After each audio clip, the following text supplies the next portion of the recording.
Promouvoir la cohésion sociale et la paix au Burkina Faso, c'est l'objectif que poursuit la coordination des artistes des forces de défense et de sécurité à travers l'organisation de la soirée FDS. Et puis au Nigeria, la tension continue de monter entre manifestants et militaires. Ce sont là les titres de cette édition, dames et messieurs, bonsoir. Tout d'abord, la situation de la gestion de la Covid-19 au Burkina Faso. Eh bien, le Comité national de gestion de la pandémie de la Covid-19 s'est réuni pour faire le point de l'ensemble de ses activités. Cette réunion fait suite aux rencontres sectorielles et du Forum national tenu sur l'épineux sujet de la maladie à coronavirus. Le secrétaire exécutif du dit comité nous livre ici la substance de la réunion de ce matin à la primature. Il est au micro de Odette Zouanguena et Jonas Tondé. Vous savez que nous avons des comités sectoriels qui travaillent sur le terrain et qui viennent rendre compte au comité national de ce qu'ils ont fait sur le terrain, des difficultés et des propositions pour que les difficultés puissent être levées. Voilà, donc c'est ce point-là qui a été fait ce matin. Après le forum que nous avons eu, le forum national sur le Covid, et après plusieurs autres activités, il fallait faire le point et c'est ce que nous avons fait ce matin. Alors, on peut retenir globalement que la maladie stagne actuellement, est sur une phase stable. Nous avons quelques points, points actifs comme à Bobo, comme à Ouagadou, c'est en train un peu de descendre. Voilà. Alors, nous sommes sur la phase d'évolution de la maladie dans le système normal, de notre système sanitaire normal, pour que toutes les formations sanitaires puissent prendre en charge la maladie. C'est cette phase-là que nous sommes en train de mettre en œuvre, que la maladie qui malheureusement semble vouloir durer avec nous, il faut qu'on apprenne à vivre avec. Donc il faut que nos administrations sanitaires, nos postes de santé puissent gérer la maladie le plus normalement possible. Et c'est cette phase-là que nous sommes en train de mettre en œuvre avec quelques petites difficultés. Il s'agit de remettre à niveau le système de santé que nous avons pour qu'il puisse prendre en charge sur toute l'étendue du territoire national les problèmes liés au Covid-19. Je le disais en titre, la coordination des artistes des forces de défense et de sécurité a organisé une conférence de presse ce 22 octobre 2020 pour annoncer la tenue de la 3e édition de sa soirée dénommée Soirée FDS qui se tiendra le 1er novembre prochain. Une soirée qui vise la promotion de la cohésion sociale et de la paix au Burkina Faso. C'est un reportage signé Antoinette Bénan, Gédéon Tapsoba. La coordination des artistes des forces de défense et de sécurité organise le 1er novembre 2020 à Ouagadougou, précisément à la Maison des Jeunes et de la Culture Jean-Pierre Guingané, la 3e édition de sa soirée FDS. À cet effet, elle a organisé une conférence de presse au cours de laquelle elle a donné les raisons de la tenue de cette soirée. Nous visons donc la cohésion, d'abord entre artistes FDS, ensuite la cohésion entre artistes FDS et artistes non FDS, et enfin, cohésion entre FDS, artistes de façon générale, et puis population. Vous n'êtes pas sans savoir que nous sommes dans un contexte qui nécessite qu'il y ait une cohésion entre les populations et nous, FDS.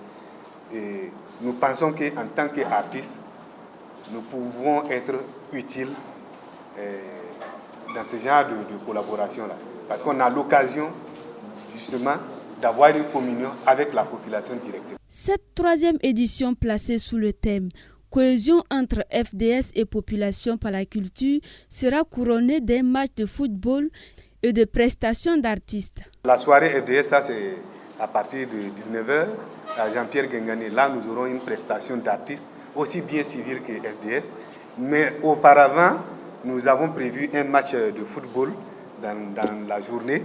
Et là, vous avez notre entraîneur national, Kamou Malo, qui sera le parrain. C'est pour dire que c'est quelque chose vraiment pas forcément grandiose, mais quand même quelque chose de sérieux que nous voulons faire. Aussi, la particularité de cette soirée FDS, c'est qu'elle porte la marque de la célébration de la fête de l'armée. Créée en 2020 au Burkina Faso, la coordination des artistes des forces de défense et de sécurité vise à promouvoir les valeurs de solidarité, de cohésion, de fraternité et de partage entre FDS et population. Ainsi, la coordination invite tous à prendre part à ces moments de partage dont l'entrée est gratuite. Ouvrons la page internationale et faisons un clin d'œil dans la campagne américaine. Eh bien, nous ne pouvons pas nous permettre de vivre 4 ans de plus comme cela. Ces propos sont de l'ancien président Barack Obama. Eh bien, il a animé un meeting en Pennsylvanie au format drive-in. L'ancien président a appelé à se mobiliser en masse pour le candidat démocrate. Il s'est également livré à de vives attaques contre l'actuel président Donald Trump. Nous ne pouvons pas nous permettre de vivre 4 ans de plus comme cela. Ce sont les mots de Barack Obama qui est entré dans la campagne démocrate à 13 jours des élections. Lors d'un meeting au format drive-in en Pennsylvanie, l'ancien président a réitéré son soutien à Joe Biden et s'est livré à de vives attaques contre Donald Trump. Ce n'est pas de la télé-réalité, c'est la réalité.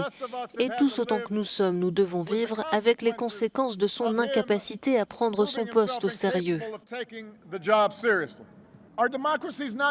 Notre démocratie ne fonctionnera pas si les personnes qui sont censées nous diriger mentent tous les jours et inventent des choses. Donald Trump et Joe Biden s'affronteront ce jeudi dans un 3e et ultime débat présidentiel. Et pour éviter la cacophonie du premier débat fin septembre, la commission a décidé de couper les micros des candidats à certains moments, une décision qui ne plaît pas au président. Je pense que ces coupures de micro sont très injustes et je pense que ce n'est pas bien de ne pas parler des affaires étrangères. Et ils sont censés parler des affaires étrangères. Et je pense que la présentatrice est une personne très partiale. Ses parents ne sont pas objectifs. Mais c'est comme ça. En attendant, c'est moi qui me trouve à la Maison-Blanche. Alors que Joe Biden a interrompu temporairement les événements publics pour préparer le débat, Donald Trump continue lui d'enchaîner les déplacements. Pour l'heure, les sondages le donnent perdant avec 41% des intentions de vote contre 50% pour son rival démocrate. Toujours à l'international et cette fois-ci au Nigeria, où au lendemain de la répression meurtrière de manifestations pacifiques, des coups de feu ont été entendus jeudi à proximité de la prison centrale de Lagos, d'où s'échappait une épaisse fumée noire. Le chef de la diplomatie américaine, Mike Pompeo, a par ailleurs condamné le recours excessif à la force par les militaires nigérians. Les violences des derniers jours font la une de tous les journaux nigérians. Le calme reste précaire ce jeudi à Lagos, secoué depuis mardi soir par des affrontements entre forces de l'ordre et protestataires. Malgré un couvre-feu total imposé dès 16h, de nombreux bâtiments ont été incendiés, comme cette station de télévision réputée proche du pouvoir. Les habitants sont sous le choc de la répression de mardi soir, baptisée le mardi sanglant. Les forces de l'ordre avaient tiré à balles réelles sur des milliers de manifestants rassemblés sur ce péage. Nobody is holding a stick, neither a gun, nothing. All what we are holding is a flag. So all what we are saying is peace, peace, peace, peace, peace. But the soldiers refuse. They off the light and begin shooting spreadingly. Selon Amnesty International, 12 personnes auraient été tuées dans la répression de mardi soir. Et ces 2 dernières semaines, au moins 56 personnes ont perdu la vie dans les manifestations. L'ONG appelle maintenant le gouvernement à prendre ses responsabilités. It's also important for the authorities to investigate those allegations that the CCTV cameras and the street lights were not available at that point in time and that they were actually removed prior to the incidents that occurred. They need to actually get to the root of that. À l'international, les condamnations se multiplient et des rassemblements s'organisent pour rendre hommage aux victimes, comme ici au Cap en Afrique du Sud ou là à Londres. Le président nigérian Muhammadu Buhari a lancé un appel au calme. De plus en plus de manifestants réclament désormais sa démission. Un peu d'environnement pour terminer cette édition, dames et messieurs. Toits végétalisés, écoparcs et fermes urbaines, Londres multiplie les initiatives pour devenir plus verte et elle a déjà une longueur d'avance en Europe. Suivez. Non loin du quartier d'affaires de Canary Wharf à Londres, cet écoparc fait partie de la cinquantaine de projets menés dans la capitale britannique pour donner plus de place à la nature. Des vergers, houblonnières et ruches s'y épanouissent. Le site est géré par l'une des bénévoles appelée Park City Rangers. On travaille sur des prescriptions vertes. C'est pour les personnes qui sont en mauvaise santé mentale et ou physique et qui ressentent des bienfaits à se trouver dans un lieu comme celui-ci, soit en se promenant sur place, soit en s'impliquant dans l'entretien de l'écoparc.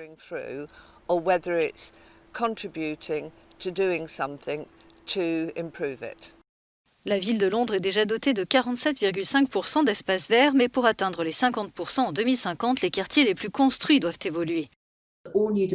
Tous les nouveaux développements urbains doivent intégrer un élément comme un toit végétalisé ou une infrastructure verte. Il faut savoir que Londres dispose de plus de toits végétalisés que n'importe quelle autre ville en Europe. Et c'est exceptionnel pour favoriser la présence des espèces sauvages au cœur de la ville. Au dernier étage d'un immeuble du quartier de Paddington, une ferme urbaine a germé. On y cultive des légumes hors sol et on réalise ces murs de végétaux destinés à être installés dans les immeubles de bureaux, par exemple. On s'est rendu compte qu'il y a beaucoup d'espaces en béton sous-utilisés à Londres.